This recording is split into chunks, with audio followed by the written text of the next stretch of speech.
right, now that you know why Team USA might actually be good this year and why you should care, we're going to bring on Dr. Daniel Wann, who's going to tie it all together and explain why caring about sports in general is really good for us.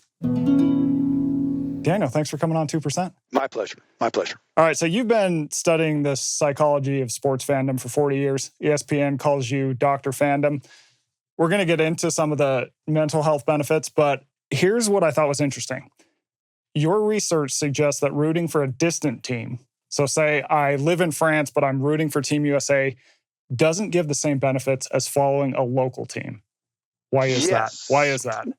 So that's what the theory says. That's what the framework says. And truth in advertising, these are frameworks that were developed prior to or at the start of social media becoming what it is today. I and several of my colleagues that study sport fandom have the absolute belief that any theory or perspective that was developed on sport fandom more than 20 years ago, more than 15 years ago even, probably needs to be tweaked. And I think this is a great example of where that may be the case. The thinking at the time when that approach was written and was clearly backed up by the data was that if you are a local sport fan, you're going to have readily available connections to others around you. So let's say that you're a fan of the Buffalo Bills and you're walking around a mall in Buffalo. Well, you're going to come across a lot of people that share this powerful link with you. You might not know their name, you might not know where they work or what they do, but you still see them wearing the attire, and so you know you have this connection. The reality was those connections were much more difficult to find as a displaced or distant fan. But that's 15 or 20 years ago. I don't think it's as difficult today. Certainly, it's not the same. So if you are a Manchester United fan and it's 25 years ago and you live in Boston, it's really hard to feel connected to Manchester United fans. In 2026, it's a lot easier. Is it the same as living in the environment where that team is from? No, it's not the same. But I do think that we're now seeing that there are benefits to being a displaced fan that might not have been there before, because you can watch these things, you can stream the events while you're talking to other people across the globe, and it's going to feel a little bit more like you are actually there in that environment. That makes sense. And I feel like, so a lot of this comes back to connection. I feel like that's why prior to the rise of social media, for example, in bigger cities, you would have bars that were specifically for a team. Like New York City would have a Dallas Cowboys bar. They would have a Pittsburgh Steelers bar. They would have a Red Sox bar, God forbid. So is that kind of what people were after? Yes, that's exactly the point. So in Nashville, there are some Green Bay Packer bars. And so the thinking was, and again, the research would back this up, that these displaced fans, they may not get the trait level, the enduring or chronic psychological benefits. But for those moments in time when they found themselves consuming their team with other fans. So if you are a Packers fan and you live in Nashville, then you're not getting any Packers love throughout the week. But on the weekend, if you head to the Packer bar on a Sunday and there's 100 other Packers fans there, at that moment in time, you'll get these state benefits, right? But that brief moment in time, those 3 or 4 hours, your sense of social connection will go up. Your sense of alienation will go down. Your sense of isolation socially will go down. Your sense of self-esteem through your group memberships will go up. So you can get both these temporary benefits from fandom, but also more of these chronic benefits if you actually live in the environment where that team is found. Yeah, you hinted at some of the benefits. So what are they? It's more social connection, less alienation, less isolation, lower feelings of loneliness. Is that kind of what we're talking about? Did we miss anything? Yeah.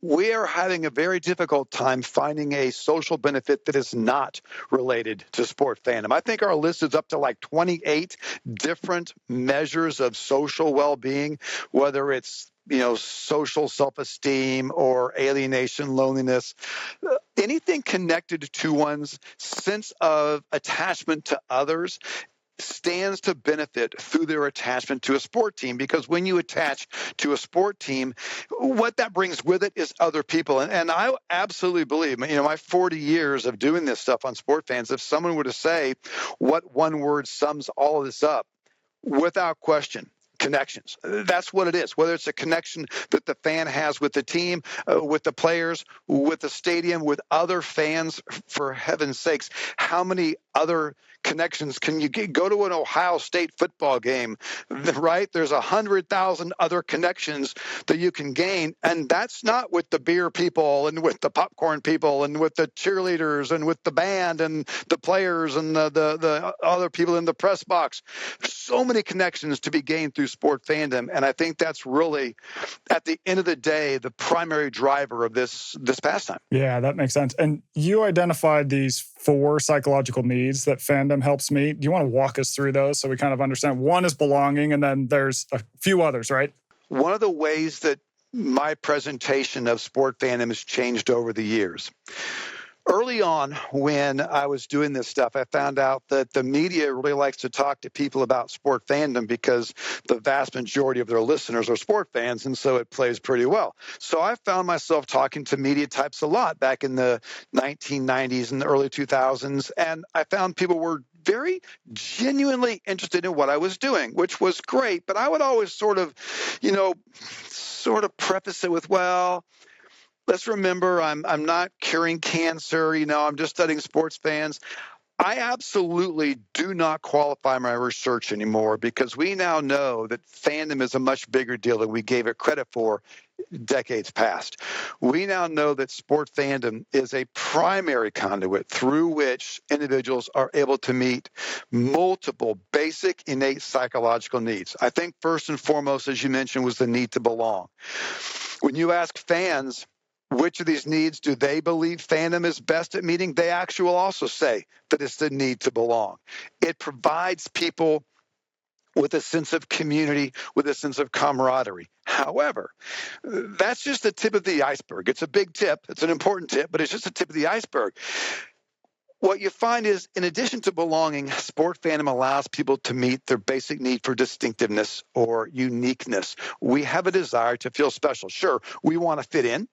We want to feel some link with those around us, but we don't want to be like carbon copies, right? We don't want to be clones.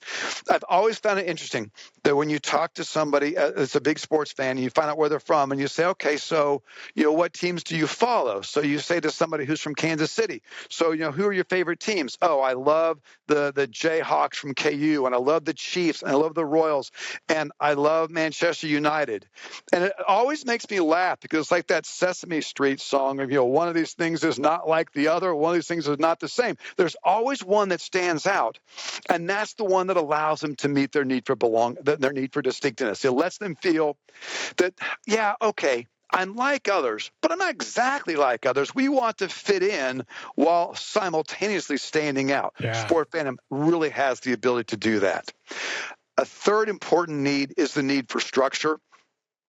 I really don't believe that we have given this need from a sport fandom perspective its due credit, because sport fandom allows fans to set their daily schedule, their weekly schedule, their seasonal and their monthly and their annual.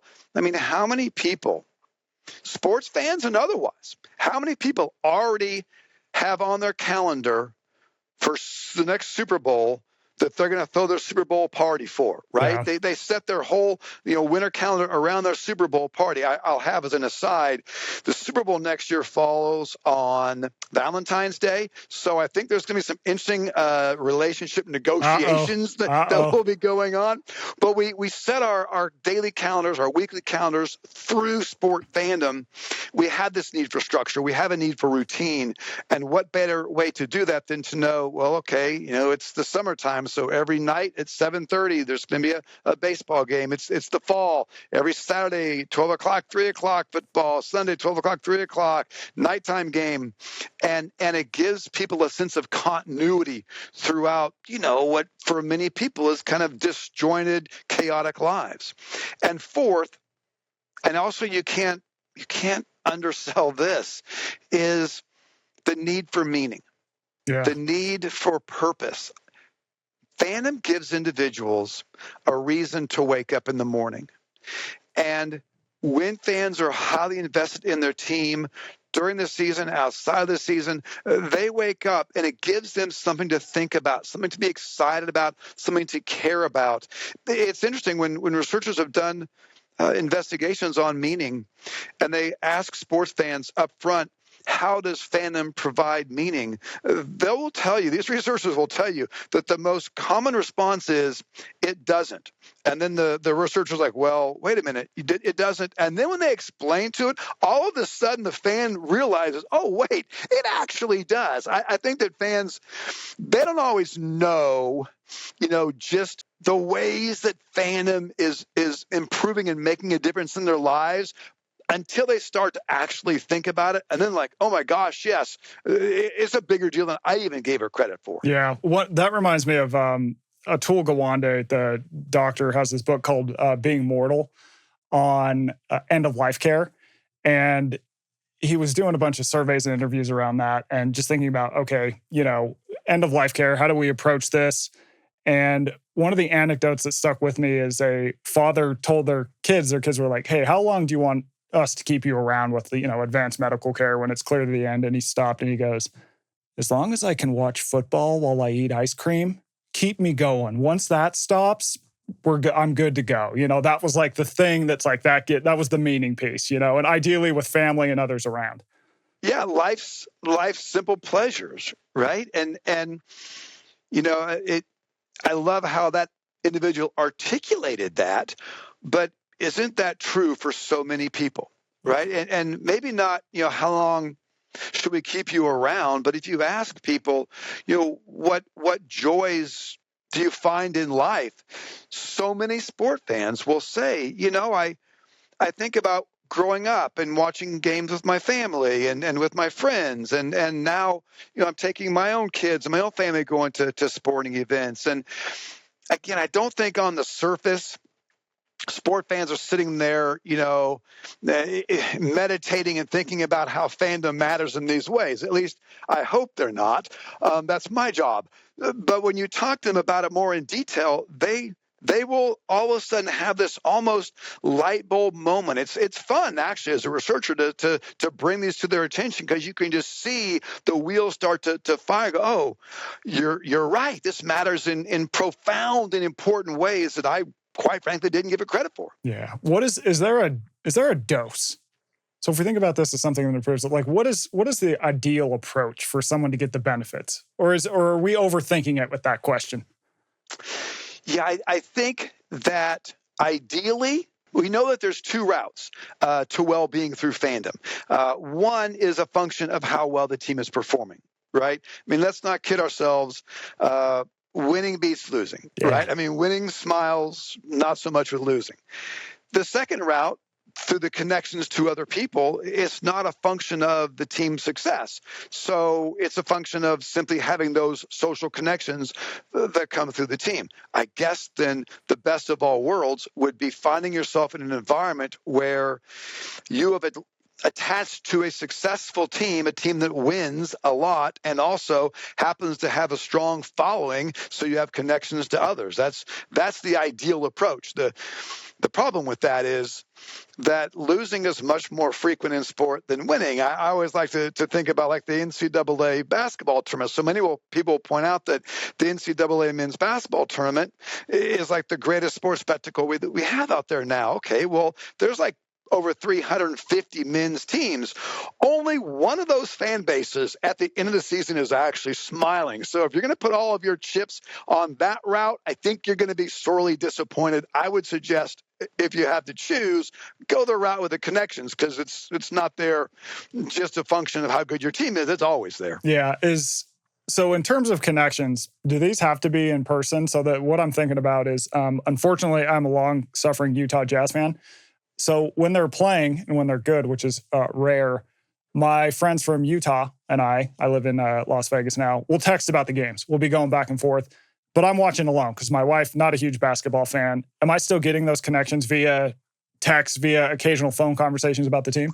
Yeah, absolutely. That's actually some of the more recent research, is that we're starting to find scientifically that people are gaining important connections, and as a consequence, these important well-being benefits through this displaced fandom.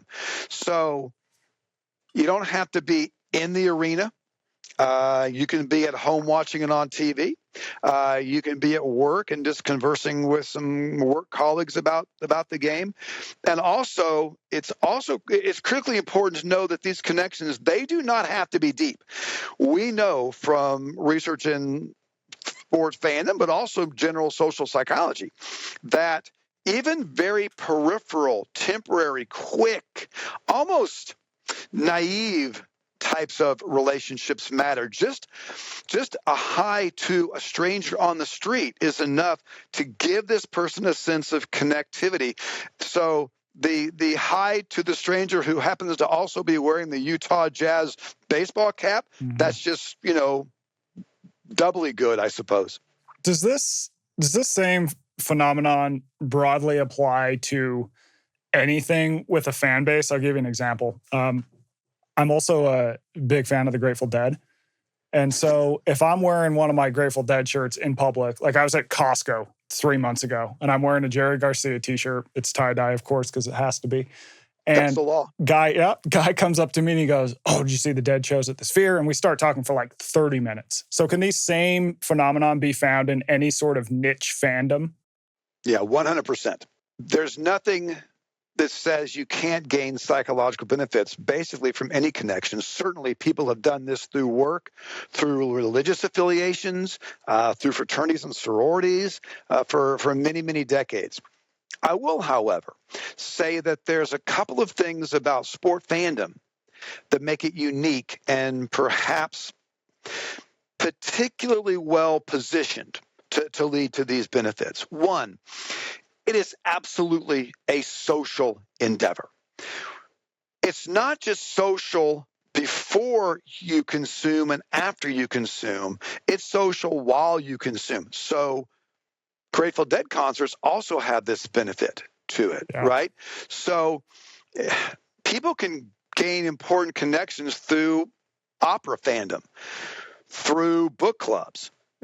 You're not supposed to be social while consuming those things, right? If you are social while watching the opera, they're going to ask you to no longer watch the opera. You'll get escorted out, right?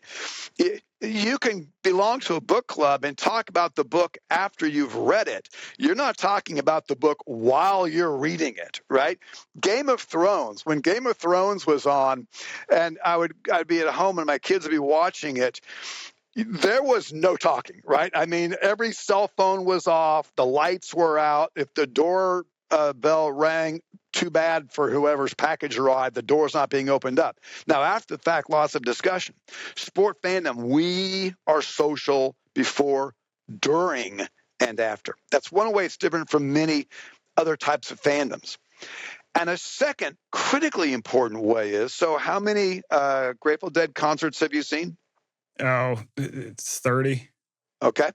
And what's your favorite song? My favorite song is probably Brown Eyed Women. Excellent. And that song never changes. I mean, yes, there are, idiosyncrasies from one concert to another.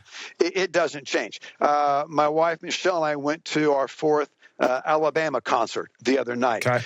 And let's not kid ourselves. One of the nice things about concerts is they're supposed to sort of play the songs the way you remember hearing them on the radio and things like that. Right. Okay. Doesn't matter how many times you go to a Star Wars movie. Darth Vader always ends up being Luke Skywalker's father. Yeah. Sport is different because the outcome is not scripted. You don't know. And so that intensifies everything. It intensifies the emotional reactions. It intensifies the stress and the anxiety. It intensifies the buildup. If you intensify emotions and then you gain connections through something, the emotions tied to those connections will be just that much greater, right? So because you don't know what's happening, you literally see fans like holding on to each other like what's going to happen next. I don't think that anybody who's going to see a Star Wars movie for the 8th time is holding on to each other, trying to figure out what's going to happen next, right? You know what's going to happen. Sport is different. And when those perfect moments do happen in sports, especially if you are with other people, you could be at the stadium, but you could also be at like a packed bar watching the game. It's just this big moment. It's like this collective effervescence is a term that I've heard thrown around. And what is it about those moments that just like, those are iconic in American history? Like when we think of American history and we show the sort of photo book, there's like the typical things you think, but then there's also Muhammad Ali standing over, and then there's also Miracle on Ice. Like these moments are sports in a universal, like the world would go on maybe if we didn't have sports, but these moments are so important nonetheless for our sense of community. Yeah. And again, I think that is another way that we establish our routines around sport, not just what we think is going to happen, but our recollections of life are based on these events, right? They're structured around these events. They talk a lot about for the athlete side of sports psychology, when athletes get into a flow. I've been asked before, what's the sport fan equivalent of that? And I honestly believe it's when a sport fan finds themselves at the event when one of those moments is going down. Or perhaps when they're watching one of those moments with family and friends. I distinctly remember where I was when the Miracle on Ice happened. I was in a Motel 6 near a ski resort in Minnesota. Very cold, by the way, with my younger brother and my father, right? And I can distinctly remember the entire event. And this has been a while now, right? I think that when fans are lucky enough to find themselves in attendance at those events where they are seeing things that obviously they didn't know that they were going to see, because, again, these aren't scripted events, and they become so memorable that they are life-changing, not in the sense of more money, not in the sense of a better job, but in a sense of they have now gained a memory that nobody can take away from them.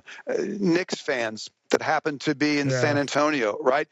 They will never forget that. And when they are asked, what's their best memory, they will say, as they pause and decide not to say watching the Knicks, and then say my wedding and the birth of my child, and then they'll say watching the Knicks win, because they don't want to get in trouble.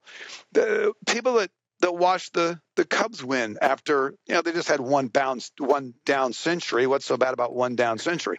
They talk and reminisce about what it was like watching it at the bar with their friends, or at the event. Years ago, the Racers were having a really, really good basketball season, the men's team. And it was back when they had those, ESPN would put on those matchups midway through the spring semester where they'd bring in really good teams to play. One of the mid-majors would play one another in these bracket buster competitions. And we had a top-ranked team, and they brought St. Mary's with Matthew Dellavedova to come play our team. And Dick Vitale shows up to do the commentary. Awesome. And everybody that was there still talks about it as the event. I mean, it wasn't a championship game. Yes, we won, but we didn't win a trophy or anything, right? It was just a non-conference game. But people that were there talk about it in a way that there's reverence in the way they talk about it. I think what's interesting, too, is, you could probably argue that America is more politically divided than it has been in the last, 50, 100 years, whatever number you want to put on it. But sports kind of gets past that, right? It's like you're in a bar watching a game, wherever it might be. You don't see the person who's a fan of the same team of you and goes, hey, who did you vote for? Oh, okay. Now that we have that prior, we can talk about that. Like, that doesn't happen. People just talk and connect over it. It kind of crosses a lot of these issues we have. Absolutely. They've talked about sport being the great equalizer. I could argue that fandom is the great unifier, because it really does cut across demographics, politics, and so on and so forth. If you're a fan of my team, when we are consuming our team, I will forgive you for all of your other transgressions. I don't care about your politics, your religion. Now, once the game is over, all bets may be off, but we do share this common bond. And what they've actually found is that by making these common bonds salient, you can actually reduce intergroup conflict. It's quite an effective way by letting people know, wait, sure, you have this group membership that is in opposition and the rival of this other, but yet you share the same common bond. You can take two rival sport teams, but when you remind them at the end of the day, you're both soccer fans, it has the ability to reduce the animosity between the two groups. Yeah, I feel like you're kind of seeing that now with the World Cup. So you have all these people from across the world coming to the United States of America, and you've seen these amazing reels on Instagram and TikTok where you have, Germans coming in and they're going, we're going to Taco Bell. We've never been to Taco Bell. This place is the holy grail. And it's just been this amazing melding of people coming in and experiencing America and really loving it, almost at a time where I feel like we kind of need it. Yeah, it's not a bad time right now in our country to have people from other countries go, hey, it's all right over here. Yeah. That's a pretty good thing. So sports stadiums in particular, a lot of times they'll get pushed back because it's going to cost a lot of taxpayer dollars to build this stadium. From your research, could you almost argue, though, that having a strong sports culture in a city is almost a means of improving public health? Well, yeah. I mean, the research is very clear on that. Not just mental health, but physical health. I mean, if you make individuals aware of a sport by hosting an event, I mean, there's going to be a trickle down to where maybe they're going to want to go out and try that sport, right? I mean, you can think of situations in the U.S. right now where, families are watching the World Cup and the 8-year-old kid is like, hey, Dad, let's go outside and kick around the soccer ball, right? Hey, Mom, let's go kick out the soccer ball. So there's no reason to think that it wouldn't trickle down physically as well as psychologically. It's such a great debate as to, is there ultimately a bang for the buck? Because let's not kid ourselves, it's a lot of buck, right? I mean, it's not like you're talking about, oh yeah, we should spend another $100,000 to build a stadium.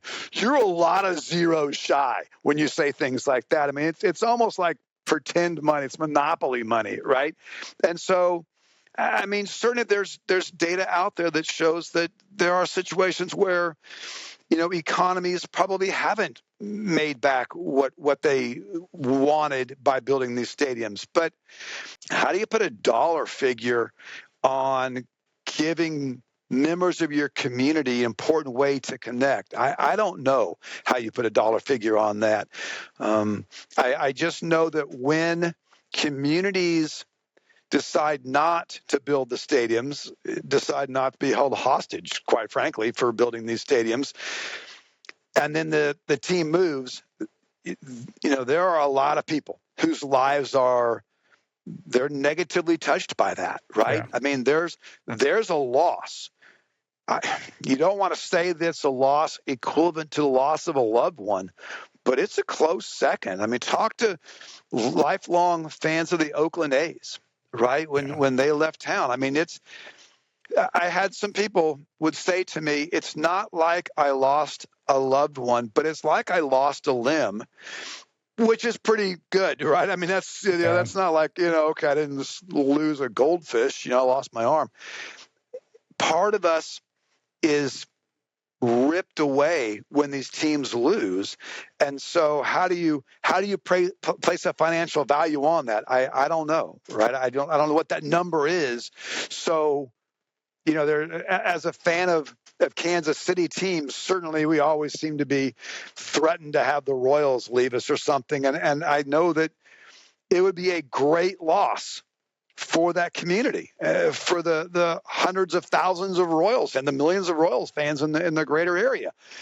What's the dollar value on that? Do they get the money back by building a new stadium? I don't know. Psychologically, it's of critical importance. Yeah, and I'll tell you on the flip side, living in Las Vegas, I feel like this team or this city really became, united and found an identity beyond just like, oh yeah, we're the place that people come in for 3 days to lose their money and go home. Once we got the Golden Knights, like that was this great unifier, and the city almost took on, okay, we're a real city now because we have the Golden Knights, and just the amount of things that happen around the Knights in this town are unbelievable.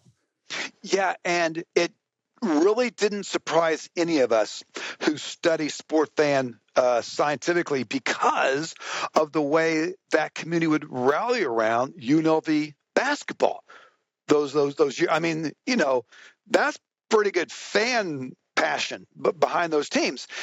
And so why would you not expect them to be able to say, oh, this is now our own professional team. We've now, upped the game a little bit. No surprise at all. And, your gain is another community's loss. Yeah. And I love what you said in the beginning about how a lot of sort of points of view in this research space are changing because of the rise of online digital media. We hear so much about, negativity about, I don't know, social media and all this, we spend too much time on our devices. But if you're using it in a way that sort of builds this connection to sports and other people, and I even think of something like fantasy football, like playing that in the past used to be a huge pain. No one did it. But now every single year, I have the same core group of 10 guys I went to high school with, and we always do fantasy football, and we're always going to connect around that for the NFL season. Fantasy football is an interesting thing, right? I mean, I go back to the early 80s when rotisserie baseball just started out, and we were playing that stuff back in the 80s, and we would have to call different cities' newspapers to try and get intel on the players. I remember calling the Los Angeles newspapers, is Tom Niedenfuller going to be the closer for the Dodgers? Because there was no intel. Now everybody knows all the same things. Yeah. And it allows people, again, to structure their lives in ways that give them connections to others. And again, I don't know how you place a dollar figure on that. Those are invaluable. We certainly see the value of fantasy football, and interestingly enough, so does the NFL.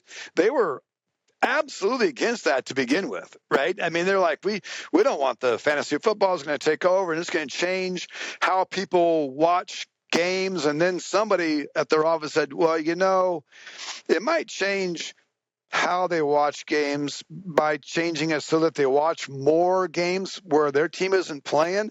And now you've got things like, Red Zone, which is just a fantasy football channel, right? Just to watch your players try and score touchdowns. And the NFL is all about fantasy football because they figured out that, hey, when TVs are turned on, that's a good thing, regardless of why the TV is turned on. Yeah. Is there any way that being into, can you overdo interest in sports? Is there ever any time where you overdo it and it starts becoming negative in your life? Yeah, you can overdo everything. Right? I mean, you can overdo your job. You can overdo school. You can overdo, how much you check up on your kids, right? I mean, everything can be overdone. And, I think that when I'm lecturing on this in my class, I always tell the students that we're going to paint a picture that shows that fandom is a very positive thing for individuals and societies, but we're also going to be absolutely honest and admit that there's a darker side as well. I mean, there are people that they get too wrapped up in these things, then they get violent. There are people that spend too much time doing these things, and their relationships can suffer, their work productivity can suffer. Certainly now we're seeing that there are people that have fallen prey to gambling addiction from sport wagering. I think that first and foremost, you have to acknowledge that that's the case. Yeah. It's the case with every pastime. And then also, I think you have to say and be honest with the fact that it's extremely rare. The number of relationships, for example, that are negatively impacted by sport fandom is like 1% to 2%. But although that's a very minuscule number, 1% to 2% of all of the people in the U.S. that are sports fans, that number is a lot of people. So I think it's worthy of study. You just have to keep it in perspective. Yeah, that makes sense. All right, final question. If someone is listening to this and they're like, I haven't really been into sports, but I think you might have sold me on this thing. Where do they start? What's the playbook? Is it like find a local team? What do you suggest? Yeah, I think that my suggestion would be find a friend, a loved one, family member that has a deep and, given our previous conversation about overdoing a deep and, reasonable connection to a sport team, and ask if you can tag along to an event. Right? Ask if you can, can I like glum off on you and go to the event and see what this is all about? And I think that a fair number of them will find out, this is actually quite fun. This is actually quite enjoyable. Not everybody will, right? Sports isn't for everybody. Neither is the opera. Right. Yeah. But certainly there are people who have gone to their first opera and now they love the opera. There are people that go to their first sporting event, but go with a friend, go with a family member, someone who knows the details of the team and can explain things to you. And that will give you insight to the team, to the sport, and you won't just be sitting there wondering what in the world is going on right now. I love it. All right. Final question, Daniel. You talked about how there's distinctiveness is one of the key components. Everyone has their Sesame Street team. This one is not like the others. What's your Sesame Street team? Yeah, I suppose I got a lot of them because I'm a displaced fan, right? I absolutely, first and foremost, love the Murray State Racers, the men's basketball team. That's where that's where Michelle and I met. We have the best tickets in the house. We have center court on the aisle, third row up. But I'm from Kansas, so I'm a Jayhawk fan in Kentucky. So, that's enemy territory. I'm a Royals fan where everybody here loves the Cardinals. I'm a Chiefs fan where people love the Titans. So my wife is an Ohio State grad, so we like Ohio State. So I have a lot more ways that I'm unique as a fan, right? My distinctiveness is greater than my belonging, but because the Racers are such a powerful draw, it probably works out to be 50-50. There you go. I like it. I think that's a lot of people today. People are moving around more than ever. It's like you kind of pick your teams, you get maybe one in the city you're in, great, but you have these ancillary teams and you kind of bundle it up and it all turns out to be good. Exactly. Well, with all that said, long live sports. And Daniel, thanks for coming on the show. Absolutely my pleasure. Thanks for checking out the show. Thanks to Leander and Daniel for coming on to talk about Team USA and sports in general. As a reminder, we are in your feed twice a week, so please keep an eye out for more.